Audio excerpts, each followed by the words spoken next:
राजस्थान 10 बजे देख रहे हैं आप और आपके साथ हूं मैं डॉक्टर जयती मिश्रा। चलिए बुलेटिन की शुरुआत करते हैं सीएमआर से खबर, जहां प्रदेश भाजपा विधायक दल की बैठक, राज्यसभा चुनाव के मद्देनजर भाजपा विधायक दल की बैठक, सीएम भजनलाल शर्मा की अध्यक्षता में बैठक हुई। आप बैठक के भीतर की तस्वीरें देख रहे हैं, जहां संगठन महामंत्री अजय कुमार, प्रदेश अध्यक्ष मदन राठौड़ मौजूद रहे। राज्यसभा चुनावों को लेकर मंथन किया गया। इस दौरान भाजपा उम्मीदवार सतीश पूनिया और डॉक्टर अलका गुर्जर का सोमवार को, क्योंकि कल नामांकन दाखिल होगा, मुख्यमंत्री आवास पर ही सभी के लिए रात्रि भोज का भी आयोजन किया गया है।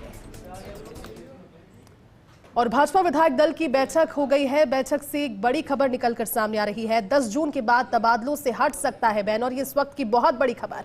10 जून के बाद तबादलों से बैन हट सकता है। मुख्यमंत्री भजनलाल शर्मा ने इसे लेकर के संकेत दिए हैं। लंबे समय से विधायकों की बैन हटाने को लेकर के मांग थी, और अब संभवतः 10 तारीख के बाद जब बैन हट जाएगा तो वो मांग भी पूरी होगी। पॉलिटिकल एडिटर योगी शर्मा जुड़े। योगी जी, बड़ी खबर क्योंकि विधायक दल की बैठक से सामने आ रही है। 10 जून के बाद से तबादलों से जो बैन लंबे समय से लगा हुआ है वो हटाया जा सकता है, ऐसी खबर। क्या जानकारी इसे लेकर? और देखिए, बड़ी खबर यही है, और क्योंकि बीजेपी विधायक दल की बैठक राज्यसभा चुनाव के परिप्रेक्ष्य में बुलाई गई, और दोनों जो उम्मीदवार है उनका स्वागत भी यहाँ किया गया, और खास तौर से जो एक डिमांड थी लंबे समय से, विधायकों की डिमांड थी, अलग अलग मौकों पर विधायकों ने मुख्यमंत्री से निवेदन भी किया था।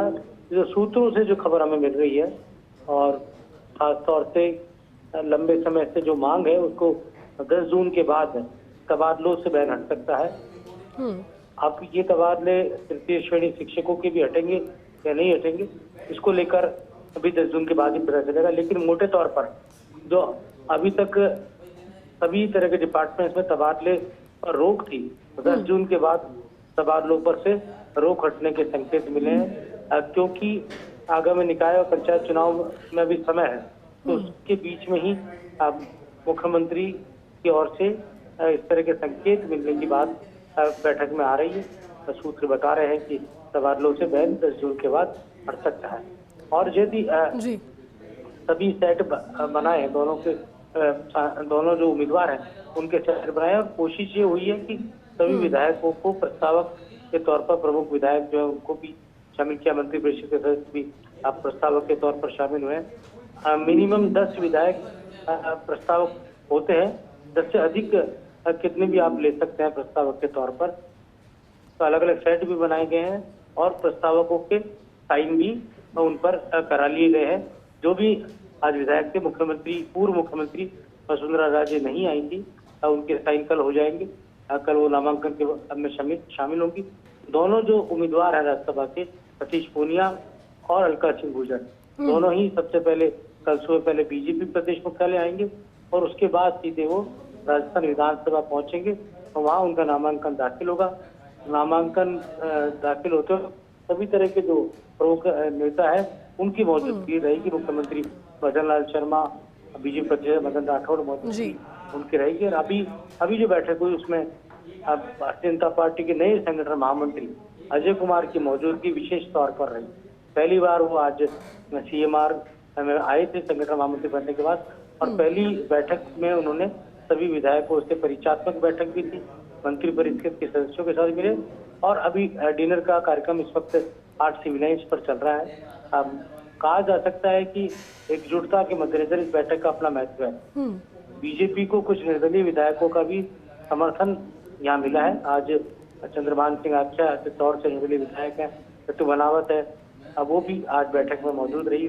वो निर्दलीय विधायक के तौर पर ऋतु बनावत ने संसदीय कार्य मंत्री जोगाराम पटेल का स्वागत भी किया। अजय कुमार का स्वागत पार्टी के दलित विधायक बहादुर सिंह कोहली से करवाया गया।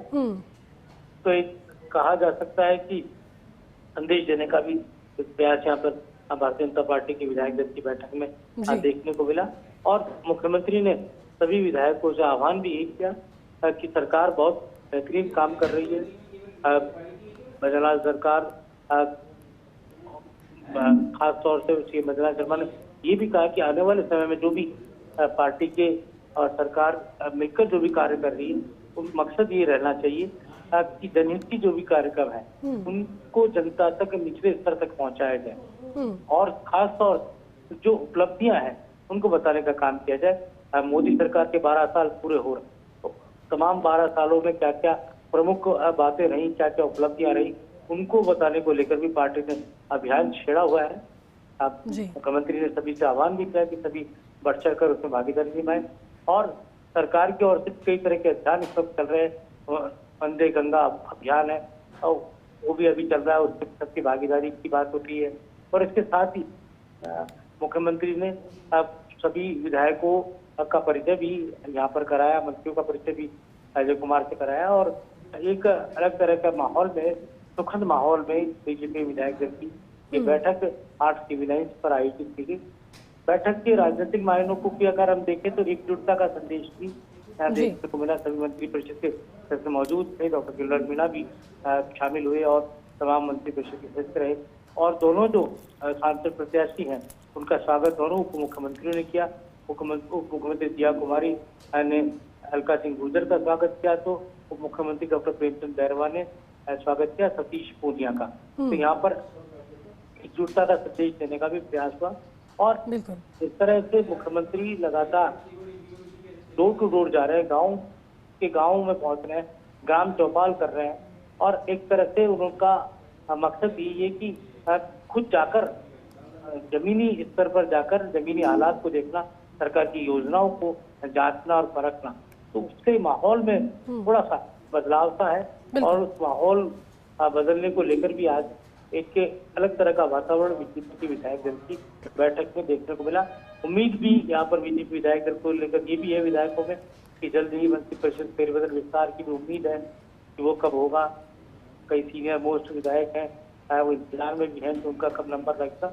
लेकिन इन सबके सबसे बड़ी बात थी अजय कुमार का संदेश। उन्होंने पार्टी के तमाम विधायकों को एकजुटता की बात भी की, सभी से पार्टी के तमाम जो कार्यक्रम है उनमें अपनी भागीदारी की बात भी की, सरकार की योजनाओं को, जनता की जो अपेक्षाएं हैं उस पर खरा उतरने की बात की तरफ से हुई। तो बीजेपी की विधायक दल की बैठक अपने आप में राज्यसभा चुनाव के परिप्रेक्ष्य में थी, नंबर गेम का जो गणित है उसके मद्देनजर थी। लेकिन जिस तरह अभी तक कांग्रेस की तरफ से एक फॉर्म आया है जिसे जांगी का और बीजेपी के दोनों उम्मीदवार कल अपना फॉर्म दाखिल कर देंगे, तो जैसी उम्मीद यही है। और चौथा कोई फॉर्म किसी और ने नहीं डाला अभी तक, न कोई निर्दलीय के तौर पर किसी ने फॉर्म डाला है। तो ऐसे में यही उम्मीद की जानी चाहिए कि निर्विरोध निर्वाचन की ओर राजस्थान बढ़ रहा है। पिछली बार भी हमको ऐसा ही चुनाव देखने को मिला था और इस बार भी लगता है ये उम्मीद। ठीक है, बहुत शुक्रिया योगेश जी इस पूरी बातचीत के लिए।